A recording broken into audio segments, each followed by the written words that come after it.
Oh, hello, hello. Sir David the Bard. God dang, look at my camera. Abigail, my camera's tipping. It looks like I'm falling out of my chair. Could you please come here? Alpha and Omega, you can see why I fired him. They don't know shit. My kids can do better. So here she comes. Here she comes. Sir David the Bard. I'm down here in Kangaroo City. Put the little kangaroos out to play a few minutes ago, and Abigail was watching them, but she'll come in and straighten me up. Abby! I know you're hiding in the hall. Come here. Honey, I'm tilted. I'm falling out of my chair. I know, I'm falling out of it. See? Give me straight down. Oh, nope, nope. This is a real... I'm still tilted. Look at the camera. The camera is tilted. Okay, tell me when it's done. Or that way? Yeah? Okay. Is it going to stay there? No. Now I'm tilting this way. What kind of a child is it? There you go. Okay. Now can you put the tape on it so it'll hold there? Yeah. Goodbye. You're a good girl. Still tilted a little bit, but hell, you know, I'm tilted anyway. Okay, let me see. Yeah, or okay. Oh, good. Ooh, that's even better. Hey, hey, there. Honey, when I say there, that means don't touch it anymore. Goodbye. Love you, babe. Where was I? Let's see. Who am I? Anyway, I was having a conversation yesterday with one of my children, which is not a Mormon. Those are the only children that'll talk to me. All the Mormon children will not talk to me. And that's a privilege. That's a privilege that I don't have to deal with. He's got 3 little kids. Wonderful son. And we're sitting in the car just bullshitting. Talking about work. Now, this is a hard subject because my mind is out of the box. It's totally out of the box. But I can climb in the box long enough to crap and then cover it up with sand. So here we're going to do the best thing. All of you got to work. And I've been there. I've done that. I've got 14 kids, and they weren't free. They weren't free. Thousands of dollars for medical bills just to be born. And houses that had to accommodate bathrooms, kitchens, bedrooms for that many children, cars to transport them to medical and religious and dental and school. I've been where most of you are. Most of my audience is between 25 and 45. So most of you are married, and most of you wish you weren't, like I did when I was that age. But anyway, maybe many of you are very happily married. I don't know. When you get up in the morning at 5:30 or 6, take a shower, get yourself dressed, try to go out and make a muffin sandwich and coffee. I didn't drink coffee. I still don't drink coffee, but get a little breakfast for yourself. Jump in your car, drive 25, 45 minutes to work, thinking all day, driving. What do I have to do? Where do I have to be? What do I say? I have a meeting. I have this. I'm late on that. I forgot this. I hope they like this presentation. I hope. I have empathy for you like nobody does.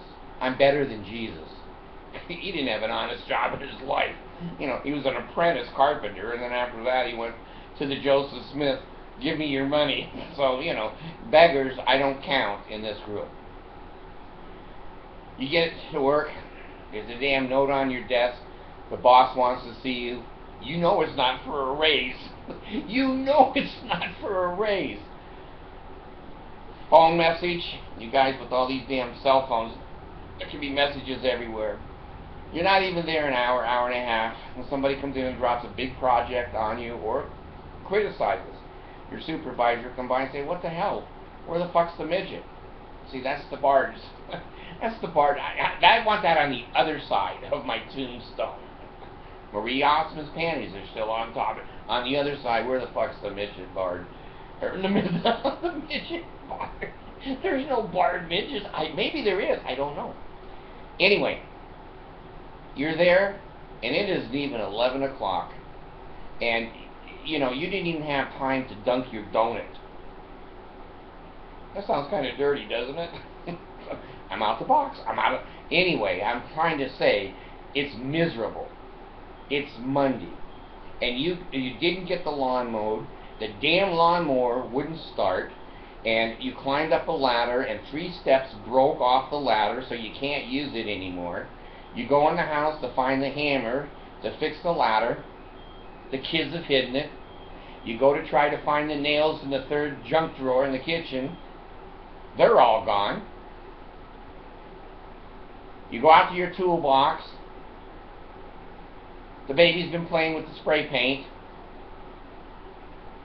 I've been there, folks. I've been there. I had a baby, can't think of which one it was, that took an aerosol paint can on Easter morning. In fact, yesterday was Easter. And she went around the entire house while we slept and painted every damn wall. And she's not with us anymore. No, I didn't kill her. I just wanted to kill her. Every time you fix something, you wake up in the morning, something else is either broken, or what you fixed isn't fixed anymore because the kids broke it down again. There's damn holes in the wall. You have beautiful walls, beautiful paint. Kid slams the door open and the doorknob goes through the wall. Been there, done that. Been there, done that. The kids are so miserable. I take their door off so they have no privacy and they have to dress in the bathroom. Inconvenience, but they have to clean their room because I can look in there. Well, what the hell do you do with 6 spare doors? I don't know. Throw them out in the front yard. And the neighbors go, what the hell, across that? Don't like the doors. Okay. Anyway, been there, done that. Air conditioners, swamp coolers. The reason they call them swamp coolers is they belong in the swamp. Anyway, how many times have you been up on the roof trying to fix the pads in a swamp cooler, and it's clogged, and the pump isn't working right, the pads are rotten, the water's falling down in the wrong place, it's going into the house, or it's going down the roof and ruining the roof. Been there, done that. How many times have you climbed under a car? Now, you young people, you don't do this much anymore, but when they don't start, how many times you got to put a battery in them? Climb out there in the winter weather, shaking and wondering, you know, is it going to start? Is it not going to start? Climbing under, I used to put starters on cars all the time, and I didn't have cars. I never had a car under warranty till I was 55 or 60. Never. And I got to tell you a funny story. Abigail, the one fixing my camera, comes in and goes, Dad, there's a problem. Oh, God. I thought, oh, God. She's run over a school bus with her new license, 16 years old. She says, no. She says, I lost my license. I said, how the hell did you lose your license? She said, well, you know that little thing that comes down to keep your sun out of your eyes in your car and has a mirror in it? Well, I put my license in there, and then I closed the door to the mirror, and then I opened the mirror, and my license was inside the head visor. How many times, this is the first one, I've never had to go into a head visor for a child before, never. It happens. So she says, well, Dad, it's under warranty, what's the big deal? It's almost 17. I said, honey, the warranty is for defects in the machinery, not the humans that run the machinery. Oh, so, well, you go down with me, comb your hair, put your makeup on, and go, I need my license. They might take it out for free. I don't know. I had a Cadillac a couple of times, and I had one. It was a little older. The battery kept running down. Kept running down all the time. It wouldn't start. And I took it to the dealers. I took it, and they couldn't find it. They couldn't find it. So one day, I was washing my own car, and I went into the back ashtray. Back in those days, all the cars had ashtrays and cigarette lighters. And I looked, and the cigarette lighter was gone. There were 3 copper pennies down where the cigarette lighter was supposed to be. The kids had thrown the pennies, running the battery down. Nobody could find it, but the Bard found it. The Bard found it, and those kids aren't with us anymore either. Now, I can't tell you how many times windows they've broken, car windows, they roll them up, they roll them down, pretty soon the handle's off. Yesterday, Allison had her damn feet up on my triple black Hyundai Limited. I said, get your damn feet off of my dashboard. Why? I'll tell you why. And I told her why. Every car I have ever had that has the little vents for the air conditioning and the heating, the kids have broken. And it makes the car look like shit. Have you ever tried to lift one of those little things and then it goes down? Lift it, and then you take a pencil, you go to a mental institution. You got a brand new nice looking car and the damn kids put their feet through the grits for the vents. Now, I've been there. I had Steven, my drug addict son. Maybe he was running from me. I don't know, because he and I did a lot of track together. He ran through my patio door. It cost me $200 for the damn door to be replaced. My son Dan, I come home from church one day and I left him there with the baby to babysit, and I looked down and I saw my car, and there's a great big piece of plywood on the guest house. It wasn't there when I went to church.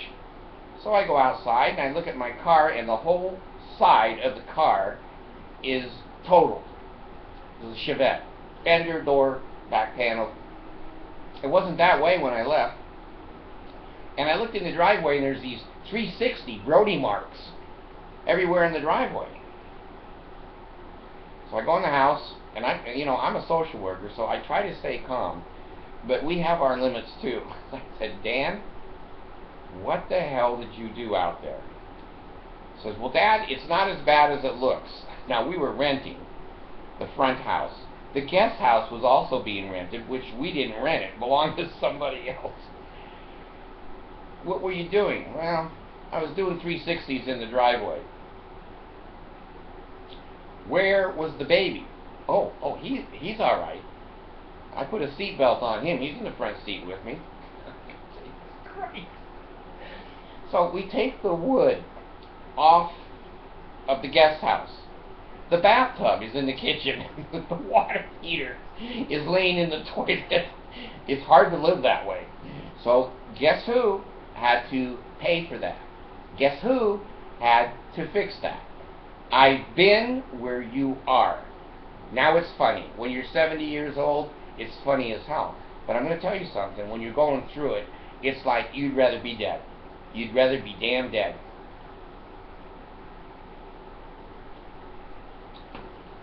I've had kids. I came in the house one day, and what's my computer saying? I'm out of insulin. Came in the house one day, and I go, smell. God damn, it smells like there's been a plastic fire. This was a nice house. This was a nice custom house we had in Thousand Oaks, California. So I'm going through the house, and I'm trying to follow my nose. Now that can be a long ways. So I go into the laundry room, and the dryer's on, and it smells like a fire. So I turn the dryer off, and I look down inside of it. One of the kids had taken a plastic shovel, put it down inside, and the burner was just burning the hell out of the plastic shovel. And of course, when you say to your children, who put the plastic shovel in the dryer? Oh, not me. No, not me. It's Mr. Nobody. He has lived in my house for over 70 years. He's still here. He's still here. Anyway,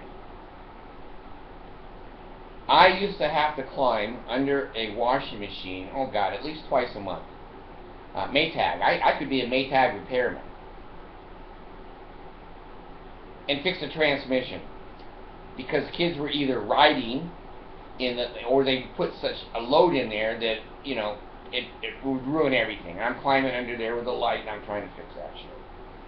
I told you once before on a video, I try never to repeat anything on a video, but this has to do with my stupid wife, Jeannie. we used to have Kirby vacuums. Now a Kirby vacuum will last 20 years. They're mean. They're like a Sherman tank. And worst that can happen, you have to put a new belt on. Well, stupid, my wife, and stupid, my kids. It must be genetic. She puts the kids on top of the Kirby vacuum and is vacuuming, and the kids think is bitching. I guess as a kid it would be fun. It's a great thing. And the beater bar is doing this. It can't even turn. It's just doing this, and the belt is burning. The smoke is coming out the side. And this stupid wife coming and says, "What the hell is this vacuum? What's wrong with this? Can't they make a decent machine?" Well, when you put 150 pounds, 3 kids on the front of it, even a Kirby's not going to work. Well, anyway, I told her, quit putting the kids on the Kirby. So then I had my Rachel, beautiful daughter, vacuum with the Kirby, and we had a fireplace, and she vacuumed and put the vacuum away, and I'm upstairs. I go, see, you got to be able to smell as a parent, because you got fires all the time, and you better have. Now I have smoke detectors and not dishwashers, ceiling, whatever. Anyway, I go out. I look in the closet. The Kirby bag to the vacuum is on fire. Now I have to grab the son of a bitch, throw it out in the front yard before it burns my house down. Now here's Mr. Nobody again. I said, Rachel, did you vacuum out the hot coals out of the fireplace? She said, well, yeah. I said, well, it caught the bag on fire. Oh, no, it wasn't on fire when I put it in there. There you go. Mr. Nobody, he came and put a match under it.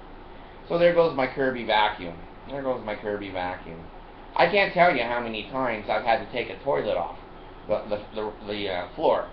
And you pull out of there a little Pac-Man truck, a little doll. When I say this stuff, I should be angry. You get over it. You get over it. I can't afford a $300 plumber to come up and take my toilet off. I've had to put that plastic or that wax ring back on there myself, and and try to tell the kids don't flush stuff down the toilet, diapers, and oh my God, you can't imagine what I found in toilets. I had a wife that was a kid, and a lot of times some of you do too, and she was filthy. Jeannie, she was filthy, and in those days we didn't have disposable diapers. We had regular cloth diapers. Well, in a cloth diaper, in case you're all young, you don't know, they take a crap and you put it in the toilet and you shake the crap out of the diaper, wring it out, and then put it into the washer. Well, I bought her a brand new Sears, a high duty, heavy duty, not duty dryer. I come home one day. See, there's the nose. If you're a parent, you have the damn nose going, who's ruined something now? So I'm looking around, and I finally go into the laundry room, and I smell the dryer, and I go, holy shit, that's a brand new dryer. And I open it up, and Miss Stupid did not shake the shit out of the diaper, threw it into the dryer, and the dryer baked it on the enamel. Do you know how many times I've climbed under his sink because somebody thought that putting potato peels or carrot peels or who knows down a drain that plugs the garbage disposal? Now I can change a garbage disposal with one hand. I put 100 in, and you know what you do, I'll tell you something, a secret. When a garbage disposal jams and it's still in place, take a broomstick, turn that son of a bit, and it may go. You may break loose, the kids put rocks in it, or metal clips, or hammers, or screwdrivers. You may be able to unjam it, and you don't have to buy a new one. Sometimes that doesn't work. Sometimes that doesn't work. So, I've been there. In here, I'm still there.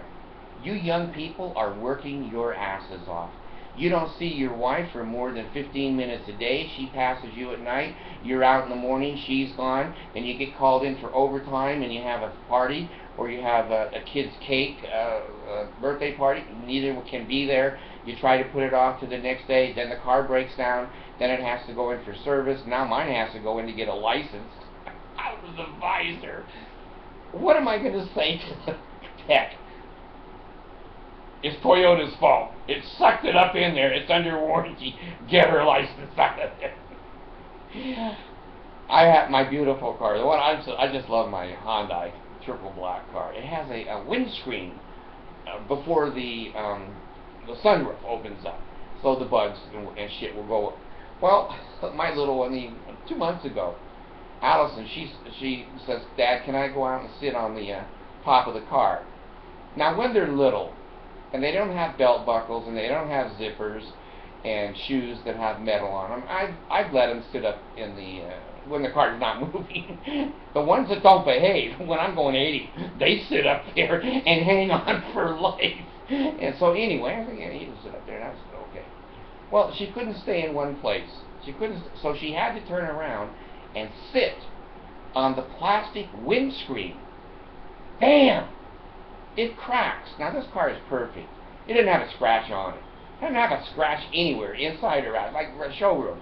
And now I look up there, and here's this goddamn windscreen. I'm sure the thing was probably $100. Well, Allison's not with us anymore either. So I drive it to the dealership. Now this is brass balls. This is brass balls because the car is under warranty. So I drive in, and I have to say they've been good to me. Ken Garth, service department, and I showed it to the serviceman, and I said it broke. Now I knew the next question was going to be, well, what happened? If I said I went under something low and ripped it, that's my fault. If I say my kid sat on it, they're not going to fix it. So I said, well, it was a hell of a wind. It blew off. He looks at me, and I look at him, and he must have kids. He goes, I understand. Well, they turned it in, and Hyundai was wonderful. They replaced that part. Abigail, my 16,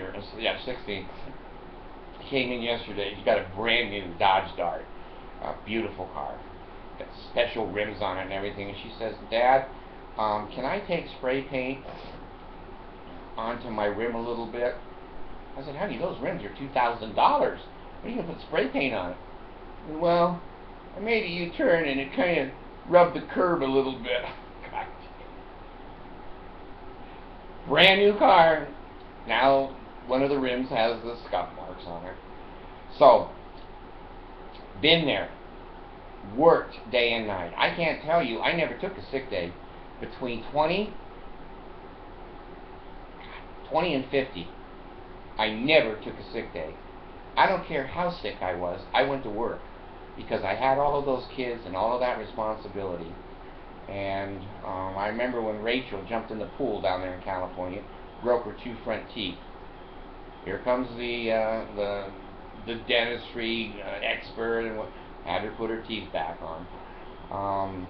It's just time after time. I remember Dan walking on the beach in Santa Barbara, and he stepped on an open container, bottle, broken bottle. Rushed him over for stitches up there at Santa Barbara Hospital. I remember when Dan was playing in the backyard, and he hit his face, his lip, on a pipe, and it made a half moon, and his lip was hanging down. His top lip was hanging down. That was a plastic surgeon. That was a goddamn plastic surgeon. Emergency room doctor said, you want me to sew that up? And I said, no, I could do that. Get me a surgeon, plastic surgeon. Got one, doesn't even have a scar. Thousands and thousands of dollars for these kids. The other time I had Abigail. She's from the Philippines, and she was chewing fish. She's, Dad. I said, what? I said, I have a fish bone in my throat. And I never had a fish bone throat before. All those kids, they're thinking up new shit that costs me money. So I take her over to the hospital, and they're down there and getting, the fish bone out of her throat. And she was so cute. She was only about 10. And she came home and she says, Dad, I really love you. You're the only one that would have done that for me. Nobody else has ever done anything for me. And it just kind of melted my heart, because this is what dads do. It's what dads do. Allison, I think I told you this, Allison the other day, she's ADHD, and she's been off her meds for over a year. But all this stress, going to 7th grade and everything now, she lost it. And so we had to discipline her. Well, I went in the bathroom, and she'd taken the drugs out of the drug cabinet and crushed them on the counter. And I didn't know, and she had a spoon there, like a cocaine spoon. Or is that what they do? They cook cocaine? I don't know. So I was worried. Now you go into a 11-year-old and say, hey, did you take any of those drugs? And they're going to say, oh, no, I didn't. What are they going to say? Yes? No matter what she said? I had to take her to the hospital. $900, emergency room. Go in there, and the doctor said, well, if she'd taken any of these drugs, it's not going to harm her. So we sat there 3 or 4 hours, went home. I get a bill, $900. $900.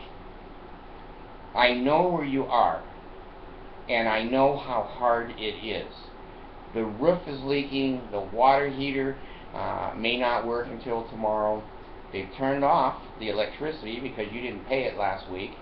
They've turned off the gas, and you know damn well social services is going to show up if there's no heat in that house. And your log fireplace, gas log, won't work. I don't know what the hell's wrong with it. You don't know what a thermocoupler is. You don't know how to fix it. I had to learn. I had to have a thermocoupler handmade to make my fireplace work. Windows are cracked. Birds are nesting in your chimney. I told you on another video once before, we were trying to save money. Every time parents try to save money, don't. Just spend your money foolishly. My wife and I were sitting in the living room, and we had a fireplace. And I put a lot of wood in that fireplace, and it was easy to burn wood. Kind of like 2x4s, and they weren't logs. We're sitting there, and pretty soon I look around. It sounded like someone started a damn jet engine. And I was in Massachusetts, in my house, in the front room. And pretty soon I see the papers and the cokes going across the carpet to the fireplace, like there was a demon, going to suck everything up. And holy shit, what's that? I didn't know. So I go outside to see if there's, a Santa Claus up there trying to pull my shit up. It looked like it looked like a Saturn rocket upside down. The nose was down, and the fire was... I go, God damn, I think the house is on fire. So I call the fire department. They're good. They come out, and they say, you have a chimney fire. Like, that's something I should know. I said, well, doesn't the chimney hold fire? Isn't that where you burn wood? And they go, yeah, but there's Creo, or Cretos, or Creo, that builds up in there. And I didn't know that. It says that's why in Mary Poppins they had with Dick Van Dyke cleaning the chimneys with his broom. I said, hell, I didn't even know that. And they said, well, we'll put it out. And they put it out, and then they had to be there for 2 or 3 hours checking where all the bricks had cracks in them, that the sparks did not go into the attic. And it would be laying there, and suddenly the house would be on fire 3 hours later. I came home one day. I put this on another video too somewhere. I should have knocked that man. But anyway, I came home one day, and I told the kids 1,000 times, you do not park your bikes anywhere except on the sidewalk or in the garage. Finally, as parents, we lose it. Sometimes we just lose it. I come home and there's like 5 bikes on the front lawn. We had a daycare center, and the mothers had to walk in and walk out carrying their children. And there I could see Mr. Lawsuit looking at me. So I drove into the driveway, saw the bikes, and I drove right up on the grass and drove over all 5 bikes. Then I went back and parked properly in the driveway. Well, I didn't say anything. One of the kids comes in and says, Dad, what? Our bikes are broken. I go, really? What happened? I don't know. Come out and see. God, there wasn't a bike. It was just a pile of garbage. I had to replace the bikes. You know that. But it made me feel so good. Meh, 4-wheel driving up over their damn bikes. And I thought, well, they'll learn a lesson. Do they? They don't. Till they're 50 years old, they're never going to say thank you to you or acknowledge that you ever helped them with anything. So I understand you young people trying so hard to support those young people and yourselves, and you think that you got $9,000 tax return coming back, and you got that, and then the next year you get a tax bill for $18,000 saying the other one was a mistake, and now you owe another $9,000. What do you do? Where are the pills? Oh shit! Where are the pills? There's $4,000 on the ground. Anyway, been there, done that. Now I have to leave this as a happy ending. There's no such thing as a happy ending. I haven't been able to get a credit card for like 9,000 years. I had a bank in Ojai years ago, before that they figured this shit out. The bar taught them this stuff. I went and spent $500. So I knew my credit card had no money in it. So I went to the counter, and I took out all of my money out of my credit card. And then the barman said, well, I wonder if that's hooked to the ATM. In those days, it wasn't. So I went to the ATM and took out another $500, whatever. And it gave it to me. The bar's in luck. They catch me 3 or 4 days later. He said, do you want us to call the police, or do you want to come over here and make a deposit? I said, I'd rather make the deposit. We thought so. I can't tell you how many checks I've written, kited over the weekend or 2 or 3 days for baby bottles, for milk, for diapers, for Desitin, for amoxicillin, penicillin. I can't tell you how many times I have been desperate and stranded. I took 5 kids to Oklahoma on vacation. We couldn't fit them all in it was a Datsun 210. It was a 2-door car and a back hatch. 5 kids sat with an open back hatch all the way to Oklahoma. In those days, there was no seatbelt laws. And they said, well, Dad, what if we fall out? And I said, I'll get better mileage. Been there, folks. Done it. And my heart goes out to you. And you young people who are, I was going to say wasting, donating your life for the health and the growth of another human being, you are my heroes. You are my heroes. You never get a thanks. My kids still yell, my adopted kids, you're not my real dad. You're not my real kid. We're even. I have such admiration and respect for you, working the 50 hours a week that you work, scared to death of being fired at any time, bosses not being fair, nepotism, discrimination, you've got health problems, but you still go. Man, I can't tell you, I laid on concrete and high-rises in Los Angeles, drilling steel through 2-inch steel beams all day long, laid there in the rain and on concrete, soaking wet, coughing, sick. It's the same thing you do. Same thing you do every damn day. And when people don't appreciate it, and when people don't understand, it hurts. It hurts. I was a single mom, had 5 kids.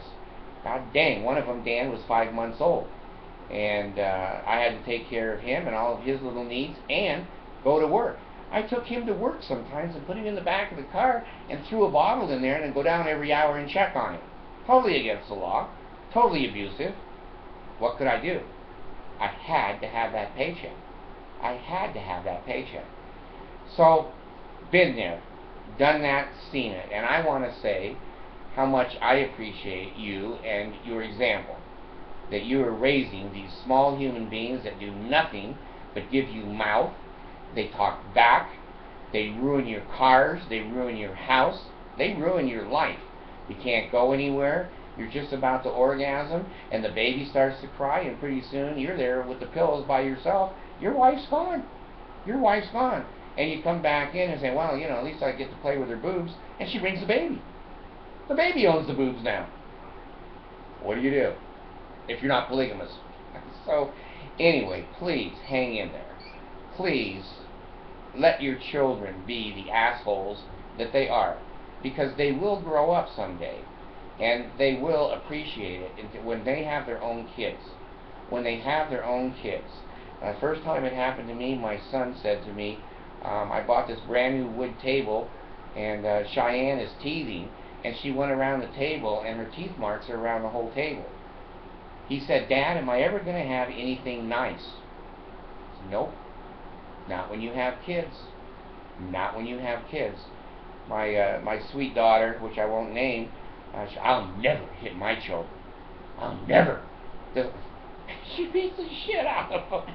She said, I've become like you. And I said, no, it wasn't me. It's parenthood. It's parenthood. These days, it's much more strict. You better not leave a mark on a kid, and you better not hit them in public. But still, if you're reasonable, you can spank them 2 or 3 times with your hand. Don't get a brush. Don't get a belt. Don't do that shit. You'll be in jail. And once the kids know, I had an autistic son, Aaron, and they taught him 911. God.